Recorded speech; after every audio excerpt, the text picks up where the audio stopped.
Lorence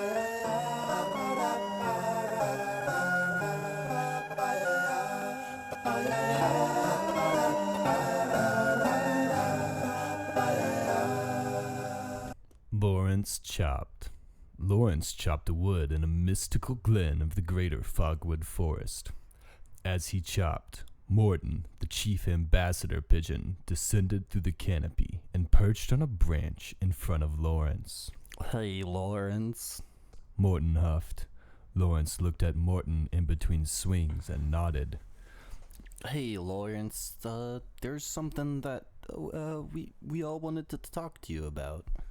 Morton said. Ethel the squirrel scurried out of a hole in the tree and joined in the discourse. Hey there, Lorence. I just wanted to tell you about the big old diamond in the forest. Ethel peeped. And well, it'd be great if you could actually go out and retrieve the diamond. Morton for us. added. Oh, I wasn't. Lorence gave a questioning grunt. But it's the Morton trailed off. It's the biggest diamond in the whole forest. Go get it. Lorence pondered for a moment and returned to chopping. Please, Lorence, Morton said. I'll tell you about the best tree to chop that I know of. Lorence huffed and swung his axe into the trunk and let it stick in place. He turned his gaze to the hills and began walking onward. Upon reaching the threshold of the forest lands and the Badlands, Lorence heard a beckoning coming from his knapsack. Lorence, release me! Lorence removed an acorn, abnormally dense, from his pack. Lorence, you have been chosen, it seems, to seek the really, really, really big diamond. Lorence tilted his head. Lorence, you do know what a diamond is, don't you? Never mind, you will in time. Lorence continued into the Badlands. It was really hot, and there weren't any exceptionally big rocks. Lorence wandered around under the cruel sun for a solid 40 minutes before he saw a boulder. He heaved it over his head and smashed it against the ground. It was not a diamond. He popped down and buried his head in his hands. A voice boomed from his sack. Lorence, are you crying? Lorence wiped his eyes and shook his head no. Lorence, look.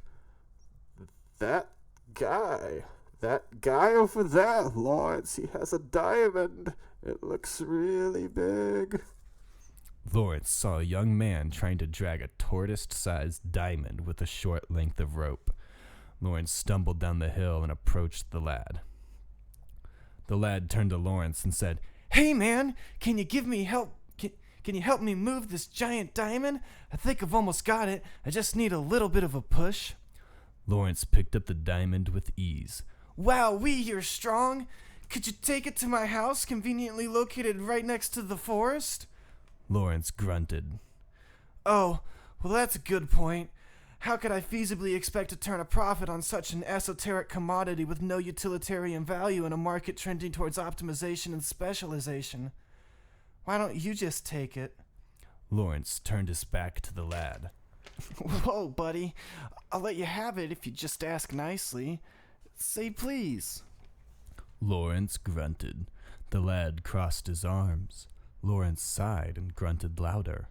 The boy examined his fingernails. Lorence strained his neck and the blood vessels pulsed with turgid pressure. He bit his lip and spit frothed outward. The boy shifted his weight from one leg to another. Lorence forced air through his tense vocal folds. He moaned.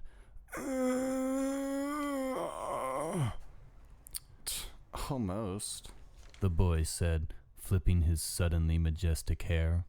Lorence strained himself until his pupils grew wide and he saw through the veil of the universe. "Please," Lorence stated.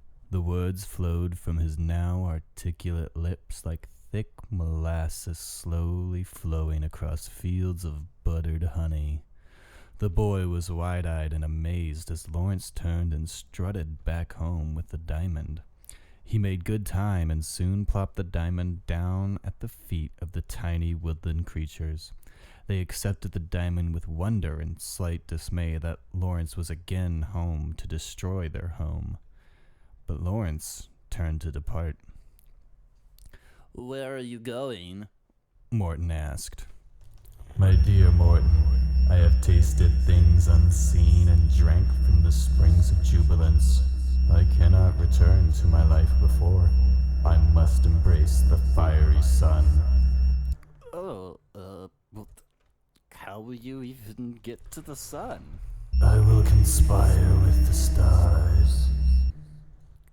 What? And with that, Lorence slowly dissolved into the fabric of the universe. The end. There used to be a great tower alone on the sea. You became the light on the dark side of me. Love remains a drug that's high and not the pill. But did you know that when it's sold, my eyes become a lot, and the light that you shine can't